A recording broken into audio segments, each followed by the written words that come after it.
Welcome to Sales Mind, where sales and growth get fun. Get practical tips and simple yet effective strategies to sell smarter, grow faster, and think bigger. Before you go to the main video, I'll strongly recommend to use headphones for better audio experience. Let's make success simple. Let's dive in.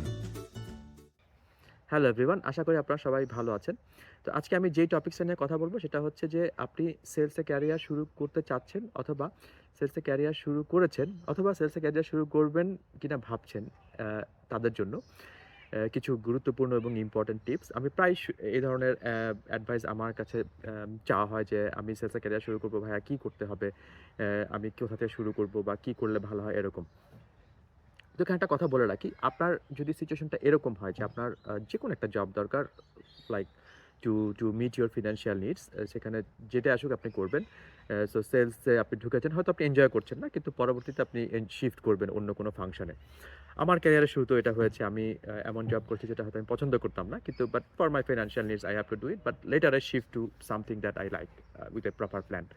তো এক্ষেত্রে আপনি যদি এই গ্রুপের হন তাহলে আপনার জন্য খুব একটা কাজে লাগবে না, কিন্তু আপনি যদি রিয়েলি মন থেকে সেলস জবটা করতে চান এবং এনজয় করেন তাহলে এই ভিডিওটা আপনার জন্য কাজে লাগবে। তো if you start your sales career or if your thinking your sales career, what qualities you need to bring in your self, যেটা প্রথমে আমি বলবো, আমি একটু বড় একটা B2B সেলস দিয়ে আমি কথা বলছি, যেহেতু আমি B2B সেলসে মূলত কাজ করি, B2Cতে না। B2B সেলস আপনার সরাসরি কাস্টমার কমিউনিকেশন করতে হয়, অনেক phone calls, face to face meetings, negotiation, offer presentation, অনেক ধরনের ডিরেক্ট কমিউনিকেশন আছে। সো এই জন্য হিউম্যান ইন্টারাকশনটা খুব ইম্পর্টেন্ট। সো ফার্স্টে আমি যেটা বলবো, আপনার যে কোয়ালিটিটা ডেভেলপ করা উচিত একদম ফার্স্ট, সেটা হচ্ছে লিসেনিং পাওয়ার। আমি এখানে কোনো জাতিগত দোষ দিচ্ছি না, কিন্তু আসলে যেটা হচ্ছে আমাদের মধ্যে অন্য মানুষকে থামিয়ে দিয়ে কথা বলার একটা প্রবণতা আছে। আমি এটা দেখেছি, এটা মানে I like see like for 20-25 years I have seen it in my life, যে অথবা অন্য মানুষ কথাটা শেষ করার আগে ঠাস করে কথাটা শুরু করার একটা প্রবণতা থাকে। আপনাকে প্রথমে এই ইম্পালসটা থেকে একেবারে সরে আসতে হবে। You have to be very good attentive listener and listen what your customers, prospects or leads are saying, and take the points from there and build from there. Ask the right questions. So দুইটা জিনিস, একটা হচ্ছে আপনাকে proper listening ability grow করতে হবে, মানুষের সমস্যা শোনার মতো মেন্টালিটি গ্রো করতে হবে, এবং সেই সমস্যাটা বুঝে আপনাকে তার মতো করে কোশ্চেন করে প্রেজেন্ট করার জন্য আগাতে হবে। Listening skill is the most important fundamental skill for a good B2B sales person. এটা ছাড়া আপনি কখনো খুব ভালো করতে পারবেন না, আপনাকে সবসময় স্ট্রাগল করতে হবে। The more listening power you have, the more understanding you have on your customers perspective lead, then you are better in each day. ঠিক আছে, তো এইটা হচ্ছে ফার্স্ট থিং। সেকেন্ড হচ্ছে আপনার যেই কোয়ালিটিটা অবশ্যই ডেভেলপ করতে হবে সেটা হচ্ছে একটু থিক স্কিন হতে হবে। থিক স্কিন বলতে আমি এখানে মিন করছি যে সেলস মানেই হচ্ছে রিজেকশনস। ওকে, লেটস সে আমি আমার হাতে এই মুহূর্তে হয়তো হান্ড্রেডসের উপর লিডস আছে, তার মধ্যে গুড প্রসপেক্ট আমি বলবো অ্যাটলিস্ট আই এম লাকি 50-60% হয়তো বা গুড প্রসপেক্টস, কিন্তু তার মধ্যেও প্রবাবলি কাস্টমারের কনভার্সন হবে হয়তো বা অ্যাটলিস্ট ওই 100 লিডসের মধ্যে হয়তো 20% is very good if I can do it. 20টা ডিল, এটা খুবই ভালো for a quarter, but most of the things are rejections actually. So এই যে রিজেকশনের ম্যাসিভ ওয়েভ, এটা আপনাকে হ্যান্ডেল করতে হবে। এই জন্য আপনাকে একটা মেন্টালিটি বিল্ড করতে হবে যেটাতে আপনি এই জিনিসগুলো পার্সোনালি নিচ্ছেন না। আমার ক্যারিয়ারে এরকম অনেক সময় গেছে, প্রথমে যখন আমি কারণ তখন অনেক সময় আমি টেন্ডারে কাজ করেছি, আমি লাইক একটা টেন্ডার হয়তো আমি 3 মাস থেকে 1 বছরও কাজ করেছি, রেজাল্ট হয়নি বা আমি লুজ করেছি। I took it personally, even like hampers my health function, যে আমার এখানে মন শরীর খারাপ হয়ে গেছে এবং আমি পরবর্তী বেশ কিছুদিন কাজ করতে পারিনি, এরকম হয়েছে, এটা possible. But over the time and experience আমি আমার রেজিস্ট্যান্স বিল্ড করেছি, resilience is the right word, রেজিলিয়েন্সও বিল্ড করেছি। সো আমি আস্তে আস্তে এই ব্যাপারটাকে কোপ করা শিখে গেছি, আমার কোপিং মেকানিজম তৈরি হয়েছে। কিন্তু আপনি যদি প্রথমেই জানেন যে আপনার রিজেকশন অনেক বেশি আসবে এবং আপনাকে মেন্টালি এখানে তৈরি থাকতে হবে, তো সেই ক্ষেত্রে আপনি এটা আরও ভালো হ্যান্ডেল করতে পারবেন।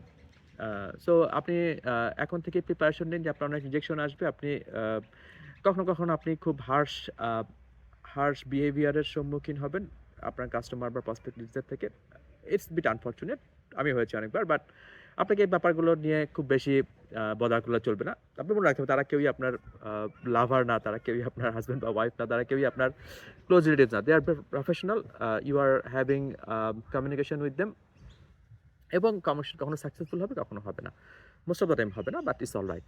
You will focus on your success and most of the time you learn from your mistakes, that's how you should go advance. Third যে জিনিসটা আমি বলতে চাই সেটা হচ্ছে যে আমি দেখেছি অনেক বলতে আসলে বলবো বেশিরভাগই যারা প্রোডাক্ট সম্বন্ধে বা সলিউশন সম্বন্ধে খুব বেশি না জেনেই জিনিসটা খুব দ্রুত প্রেজেন্ট করতে চায়। আপনাকে এই অ্যাটিটিউড থেকে সরে আসতে হবে। আমি বলছি না যে আপনার একটা সলিউশন যদি টেকনিক্যাল হয় আপনাকে একদম খুব ডিপ একেবারে আর্কিটেকচার লেভেলে জানতে হবে। কিন্তু আপনার সলিউশনটা প্রেজেন্ট করার মতো এমন ক্যাপাবিলিটি থাকতে হবে যে সলিউশনের অ্যাটলিস্ট বেনিফিটসগুলো আপনি কাস্টমারের বিজনেসের সাথে রিলেট করতে পারেন এবং সেভাবে আপনি প্রেজেন্ট করতে পারেন। তো কাস্টমারের বিজনেস বোঝা এই ক্ষেত্রে ইম্পর্ট্যান্ট, এবং সেই ক্ষেত্রে আপনার সলিউশনটা কীভাবে তার প্রবলেম সলভ করছে সেটাও আপনার বোঝা ইম্পর্ট্যান্ট। এই দুটো জিনিস বুঝে কানেক্ট করতে পারলেই আপনি ভালো প্রেজেন্টেশন করতে পারবেন এবং এমন একটা সলিউশন কাস্টমার সামনে দিতে পারবেন যেটা অ্যাকসেপ্টেড হবে। ঠিক আছে? যে আপনার সলিউশনে অনেক ভালো ফিচার এবং বেনিফিট থাকতে পারে, কিন্তু যেটা কাস্টমার সাথে আসলে কাস্টমারের প্রয়োজন নাও থাকতে পারে। তো সেক্ষেত্রে সেটা যত ভালোই হোক, একটা অপ্রয়োজনীয় জিনিস তো তাকে দিয়ে কোনো লাভ নাই, রাইট? সো আপনাকে good solution understanding and good business process understanding with the customer, এটা থাকতে হবে। আচ্ছা, the last but not the least আমি বলবো যে ডিসিপ্লিনটা আসলে ইম্পর্টেন্ট সব এনি প্রফেশনের জন্য, মানে এভরি প্রফেশন। আপনি যদি এখন বলেন যে এইচআর, ফাইন্যান্স, ওনাদের ডিসিপ্লিন দরকার আছে, অবশ্যই। অ্যাকাউন্টিং প্রফেশনে ডিসিপ্লিন দরকার আছে, অবশ্যই। ইভেন একটা বিজনেসম্যান, এন্টারপ্রেনার, সবার লাইফে ডিসিপ্লিন অ্যাকশনের প্রয়োজন আছে। আমি বলবো সেলসে সবচেয়ে বেশি ইম্পর্টেন্ট হচ্ছে, আর সবচেয়ে বেশি অন্য প্রফেশনাল থেকেও সবচেয়ে বেশি ইম্পর্টেন্ট হচ্ছে ডিসিপ্লিন অ্যাকশন তৈরি করা। কিভাবে? আপনার সেলস ডেটাকে আপনাকে একটা স্ট্রাকচারের মধ্যে রাখতে হবে। যেমন আমি সামডে ফিউচার হয়তো প্রেজেন্ট করবো যে আমার সেলস ডেতে একটা স্ট্রাকচার আছে, পুরো উইকলি 5 ডেজে প্ল্যান করা। হয়তো 100% টাইম আমি স্ট্রাকচারে যেতে পারি না, কিন্তু আমি জানি আমি এই আওয়ারে নিউ প্রসপেক্টকে রিচ করব, এই আওয়ারে আমি ওল্ড প্রসপেক্টে ফলো আপ করব, এই আওয়ারে আমি কারেন্ট ডিল ফলো আপ করব, এই আওয়ারে আমি কাস্টমার থেকে রেফারেল চাবো, এই আওয়ারে আমি লিঙ্কডইনে মার্কেটিং পোস্ট করব। আমি কি করব? এই প্ল্যানগুলো আমার পুরো উইকে সাজানো এবং লাইক পুরো বছরের জন্য রুটিনটা তৈরি করা অলমোস্ট। হ্যাঁ, যখন আমার লাগে কোনো ইমার্জেন্সি মিটিং আছে এটা আমি শিফট করি, ইট ডাজন্ট ম্যাটার, লাইক এটা করা যাবে না এরকম না। কিন্তু এই স্ট্রাকচারটা আমাকে যেটা করে, আমাকে আমার কাজটাকে মেকানিক্যালি পারফর্ম করতে সহায়তা করে। আপনাকে মনে রাখতে হবে, you wake up every day, okay? You wake up every day and you go to an war. It's like a soldier job. It's like a soldier job.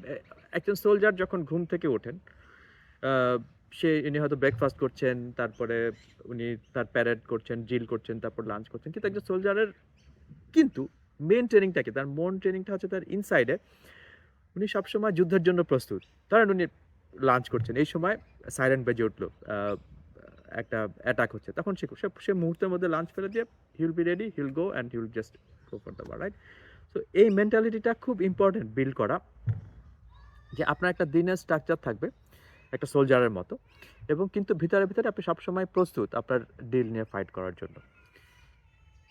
এই স্ট্রাকচারটা আপনাকে হেল্প করবে আপনার মেন্টাল টার্ম। আমরা যে জিনিসটা সবসময় বলতে ব্যর্থ হই বা বোঝাতে ব্যর্থ, আমি অন্য কোচ দেখে যেটা বোঝাতে ব্যর্থ হয়, আপনার ডিসিপ্লিনটা প্রয়োজন আপনার নিজের জন্য, আপনার মেন্টাল টার্মোয়েলকে কন্ট্রোলে রাখার জন্য। আমি কি করব না করব, দিনে কটা কাস্টমার রিচ করব, কাকে কাকে কি লিখবো, এরকম এত চিন্তা করে যদি আপনি সময় নষ্ট করেন, দেন আপনার একটা গোলকধাঁধার মধ্যে ঘুরতে থাকবেন। সো আপনাকে উঠতে হবে, আপনার ক্যালেন্ডার ওপেন করতে হবে, যেখানে অলরেডি সেই দিন আপনি কী করবেন মোটামুটি স্ট্রাকচারটা করা আছে, আপনি কাজটা শুরু করবেন mechanically, just like you are manufacturing some things.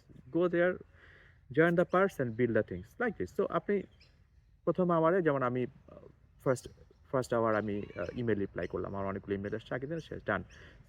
Second আওয়ারে আমি কী করছি, আমি নতুন প্রসপেক্টকে রিচ করতেছি। থার্ড আওয়ারে আমি কী করতেছি, আমি আমার ওল্ড যে ডিলগুলো ফলো আপ করা থাকে সেটা আমি ফলো আপ করছি। তারপরে আমি ব্রেক নিচ্ছি, তারপর কী করতেছি, তারপর আমি ওল্ড কাস্টমারের কাছে রেফারেল চাচ্ছি, তারপর আমি লিঙ্কডইনে হয়তো পোস্ট করতেছি। সো এই কাজগুলো স্ট্রাকচার করে সাজানো আগে থেকেই, এবং সেভাবে আপনি পারফর্ম করে যাবেন। Daily structure is very very very important. I can't I don't have much words to tell you the importance of daily structure. So you have it, you are a winner already. Then rest will follow the ways. So ঠিক আছে, এটা 4টা টপিকসের 4টা point আমি বললাম। আশা করি আপনার কাজে লাগবে। And last but not the least, আমি বলব যে যদি আপনি সেলস প্রফেশনে কাজ করেন, এটা সবার জন্যই প্রয়োজন, বাট স্টিল আপনার হেলথ এবং ফিটনেসের দিকে নজর রাখবেন, কারণ আপনাকে অনেক লং আওয়ার কাজ করতে হবে মাঝে মাঝে। আপনি যদি একেবারে খুব ভালো চ্যাম্পিয়ন সেলসম্যান হতে চান, I will not advise it, but I will tell you to accept it. You will have to work long hour, মানে শুধু 9 to 5 বা একটা সার্টেন আওয়ার কাজ করে আপনি সেলসে সাকসেসফুল হতে পারবেন না। আপনাকে নিজের ডেভেলপমেন্টের জন্য পড়াশোনা করতে হবে, নতুন নতুন কি ট্রেন্ড আসছে ভিডিও দেখতে হবে, এআই ট্রেন্ড হতে পারে, কমিউনিকেশন ট্রেন্ড হতে পারে, অনেক কিছু হতে পারে। সো আমি বলবো যে আপনার মেন্টালিটি থাকতে হবে যে হ্যাঁ, আমি লাগলে I will give more hours and I will keep working on it. Of course, I will take some break someday, I will take holidays, I will enjoy my life, but on the other hand, when I will work, I may need to give some more hours to get successful deals and to make name for myself. So আমার মনে হয় যে আশা করি এই টপিকগুলো বা এই পয়েন্টগুলো আপনি যদি ফলো করেন, you will be successful in sales, and hopefully I will talk some other day with some new topics. Thank you and have a nice day.